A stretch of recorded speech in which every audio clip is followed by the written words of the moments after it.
ছেলে নাই বাবা, স্বামী নাই, দুটো মেয়ে বিয়ে দিয়েছে।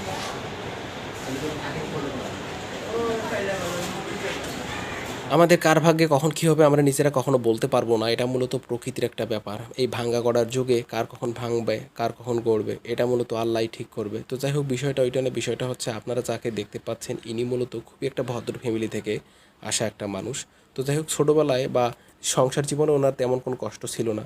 আর সবথেকে বড় কথা হচ্ছে এনার কোনো সন্তান নাই। এই শেষ বয়সে এসে স্বামী অসুস্থ, কোনো কিছু ইনকাম করতে পারেন না, যার জন্য বাধ্য হয়ে ঘর থেকে বার হওয়া লাগছে এই আন্টিকে। যে জিনিসটা শুনেও আমি খুব কষ্ট পেয়েছি এবং আমি আমার সাধ্যমতো চেষ্টা করেছি। তো আর একটা কথা ইনি বলেছেন, সেটা হচ্ছে যে বাবা, তোমার যখন সম্পদ কমে যাবে, তুমি যখন নিঃস্ব হয়ে যাবা, তখন দেখবা যে তোমার আত্মীয় স্বজনরা তোমার থেকে অনেক দূরে থাকবে। তুমি কথা বললে তারা ভাববে যে তুমি তাদের কাছে কোনো একটা কিছু চেয়ে বসতেছো বা চাবা।